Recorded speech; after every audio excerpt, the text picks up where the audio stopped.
Bienvenidos a Ghost en Español. Todo sobre la banda Ghost en tu idioma.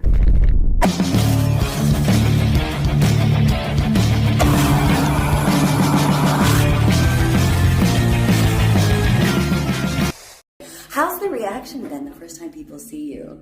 Because it could be a little scary. I guess on a festival, I mean, you might have people turning away. I mean, but we usually don't see that. I mean, people are drawn to the whole show. By the way, like it draws people in. Like whether they know who you are or not, they're actually very curious about it. And then I think you suck them in with the music because it's great. But I'm just wondering if you've ever had like negative reactions. Of course, there's been negative reactions, but they are very few. I mean, they are. But we can have a negative reaction everywhere we play. I mean, we just saw the other day who was in the end of our show, before we do the big show, Papa usually goes on a rant about, because we have a song called Monstrous Clock that is sort of loosely about female orgasm. And before the last song, there's an explanation about that. So we're this is a song to celebrate the female orgasm. And there was this... Which we all celebrate, by the way. Well, it's daily. It's a mystery. It's a mystery, just like Ghost, it's a mystery. There was this dude in Birmingham, Alabama, that is not actively celebrating anything called female orgasm. And he was just nodding his head. He was like, no. He was shaking his head, and he was like, no, this is just too much. And it was kind of funny because he'd stood there for 1 hour, 40 minutes or something like that, celebrating everything else. And then when it came to the female orgasm, that was just, he just had it. You crossed the line.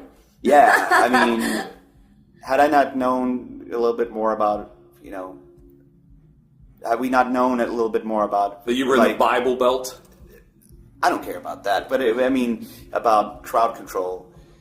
That was definitely one of those instances where you literally want to tell the crowd to, can you kill that guy? Right. Can you just start hitting him and I will just look away? Yeah. We will just ignore what happened. But that was at one of our shows. But yeah, I mean, I know we played some place in, like we played a little bit more of an Orthodox place in Europe where there was this woman right in the front waiting for Iron Maiden, I think it was we were playing with. She stood there and did the cross. And, but she was waiting for Iron Maiden, so I mean, this is this thing. I mean, if you have anything but fucking shit for brains, I mean, if you're going to be a so-called good Catholic. Yeah. I'm not really a good Catholic. You cannot listen to rock and roll in the first place. Exactly. You cannot even listen. You can't listen to anything. You shouldn't laugh. You shouldn't do that. And it's like, right should be right. If you're going to be a Christian, you should fucking read a Bible from like the 1100s, and you should. It's very true. I mean, there's so many. It's just, I find the whole thing laughable. It's just bullshit.